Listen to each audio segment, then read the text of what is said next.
I'm Jill Melton, editor and founder of Edible Nashville magazine. We're all about local food. And I'm going to be making a fresh strawberry cake today, which is really just an excuse to have pound cake, but it's got some strawberries actually baked into it. So it's super easy, super delicious, and strawberries are in season now. We're all about local. They're at the farmers markets. You can pick your own. So I actually picked my own yesterday, and I had a colander full of berries, as you can see. So if you do get berries, just put them in a colander in the fridge. Don't rinse them until you're about to use them, because then that will just kind of make them get mushy. So what we have here is, this is the cake that we have one done. We baked this in a springform pan, and we're going to take that apart in a minute when we're done with this. So what I'm going to do is show you how to put it together. So what I have in this bowl here is, I have butter that is whipped with granulated sugar, some turbinado sugar, and then 3 eggs. And you whip it up in your KitchenAid. You can do it with a hand mixer. You let it get nice and full. And usually I would do all of this in the mixer, but I want to show you guys what we're doing. So you can also do it by hand as well. So then after the eggs are in, what we're doing is we are adding buttermilk that has a little bit of vanilla in it, and our dry ingredients, which is flour, baking powder, baking soda, salt. We're going to add those alternatively to the egg butter mixture, and we are just going to whip this up. And at this point, you don't really want to, like with butter, you just kind of let it rip, right? You can walk away from the mixer because you want butter to incorporate a lot of air and get nice and fluffy. But when it comes to this part of the cake, which is a basic butter cake, you don't want to whisk or beat it too much, because the flour, you bring the proteins out in the flour, and that's kind of what can make a cake tough. So we usually add things in about 2 or 3 additions, and you just do it kind of alternately so that you can get everything incorporated really well without overbeating it. So, and again, you can do this with a mixer, you can do this in your KitchenAid, but I wanted to show you how simple this cake was. So we're just doing it here. So here we go.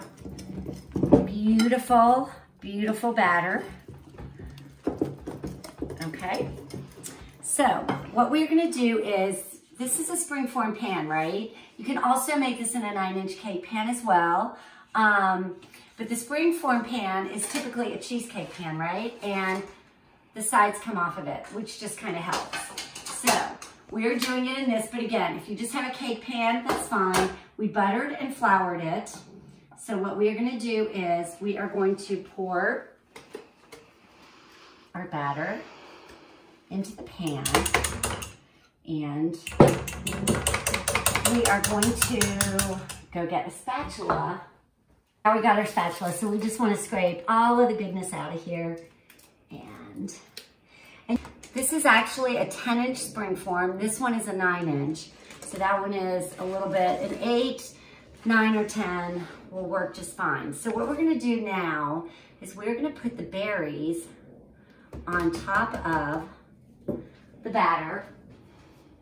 And what happens is, and you don't have to be really precise. I mean, you could chop them up and put them up there, but we like to put them on this way. And what happens is, the batter is gonna rise up and almost sort of start covering the berries, which kind of creates a really kind of fun look and incorporates the berries into.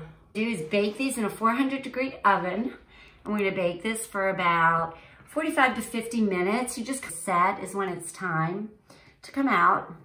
We're just gonna kind of nestle them in there, because we want there to be a lot of berries, and they don't have to be at any kind of social distance from each other, so we're gonna let the berries touch. Okay, so we are now, as you can see this, we're gonna pop this into the oven, and going back to our one that is done, we are going to, what we do is we loosen the sides with a knife, and then we're going to undo this one and see. Then you have it like this. You can put it on a cake stand and it looks really pretty. So I took the cake out of the springform pan, and if you want to make it look really fancy and impressive, you can go ahead and put it on a cake stand here. And then what we did is we just put some powdered sugar. Just put your powdered sugar in a little sieve, and you just do as much or as little as you like right there on it. And we are going to go ahead and cut a piece. Oh, the crust is kind of crackly and a little bit crunchy, which I can tell is super, super yummy. All that kind of good texture in the cake. Here we go. And we're putting it on these plates that we have a local potter make for us, actually, of RV Pottery. And there you go, fresh strawberry cake to impress all of your friends and family. The recipe is on Today Nashville and also at ediblenashville.com, where there's a lot more recipes using local seasonal ingredients as well. Thanks for tuning in. Bye.